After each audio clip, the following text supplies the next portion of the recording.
So hello and welcome to another Valorant video. Today we're going to talk about Yoru. I didn't know I was going to make this video because I didn't know that this was coming out today. But yeah, let's just get into it. Obviously Yoru is getting reworked and let's take a look at some of the changes. So the first thing we need to look at is the new fake out, which instead of being footsteps is now a clone, as you can see. That's what it looks like to you and your teammates. So it's bright blue, so you know it's not the real Yoru if you're a teammate. This is what it looks like for the opponents though. It looks very much like the real thing, and when they shoot it, as you can see, it gets the opponent flashed. Now, when you look at this running this kind of style the Yoru is, because you'll want to master this, of course, so that you can look the same as it. Looks pretty simple. Looks like it just goes in a straight line with the gun out. There's going to be a lot of interesting plays of people, you know, not looking at their opponents and just running straight in a line and making sure that you don't turn so that you look like you are one of the fake outs. But it seems pretty simple. Seems like it's just gun out and walk straight. So that shouldn't be too difficult either.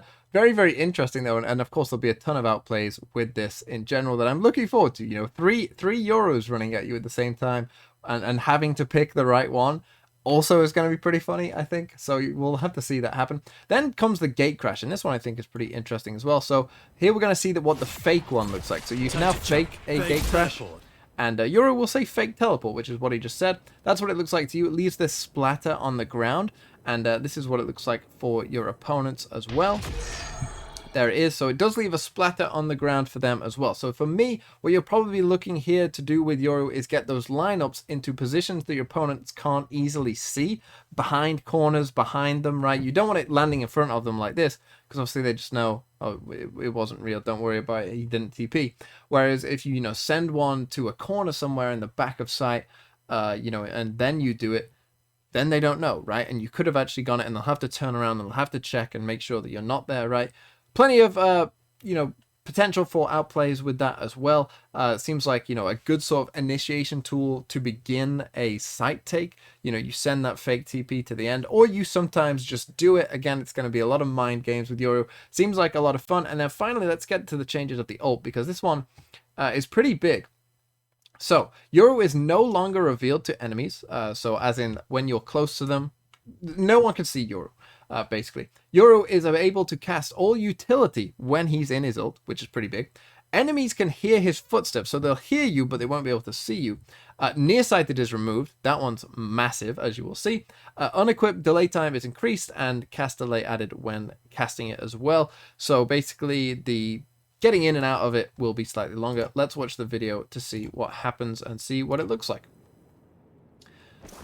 So yeah, you can kind of tell there that like he takes a little extra second to put it on, but as you can see, you can use your abilities here as well. Now they will hear your footsteps, but other than that, there won't be anything.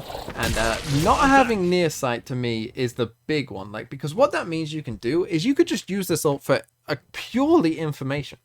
You can just put your TP like at the back, where you started, go into the ult, go walk around the entire site, take a look at where everyone is, and then just TP back out, and the only thing you'll have had is like good information for where every single player is. That's the baseline, like, minimum that you can do with that ult, but you can also, use it as kind of like an invisible flasher.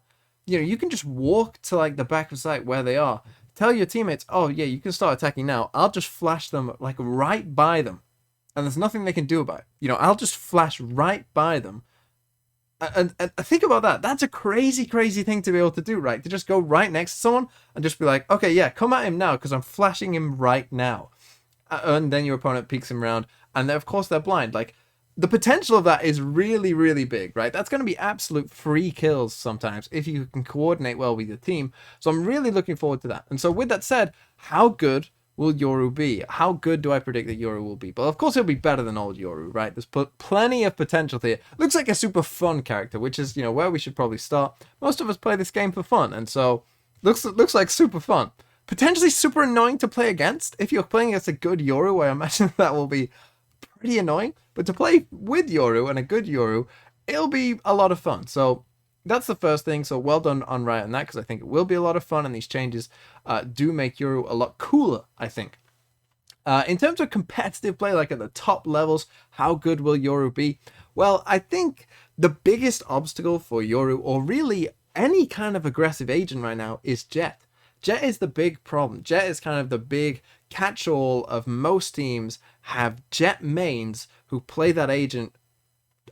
That's all they play on a lot of maps. A lot of pro teams have just someone who plays Jet every single map because that's how good Jet is. And picking Jet on any map isn't a throw. It's a perfectly reasonable thing to do because Jet is that strong. And so if Jet gets changed as well and gets nerfed significantly, where, you know, it becomes a more balanced playing field, then Yoru can definitely find a space on some maps, I think. Particularly if there is good lineups for gate crashes where, you know, they can go to little corners of the map that opponents will have to check.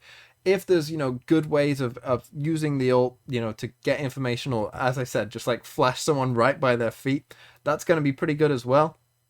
So there is definitely potential for Yoru. He's kind of in that duelist initiator hybrid space, perhaps even more so now, which will be really interesting to see how that works. But I do think there are a couple maps, you know, Bind. It's interesting they did these videos on Bind because I think Bind, you know, with the teleporters and the abilities, you know, you just send 3 Yorus through the teleport with yourself and your 2 fake outs, and they have to just choose which one they shoot. It's it's kind of funny, but we'll see how it goes. Yeah, and it's going to be really interesting to see, you know, how it all works out. But I'm pretty excited for Yoru just because it seems like he's going to be a lot of fun.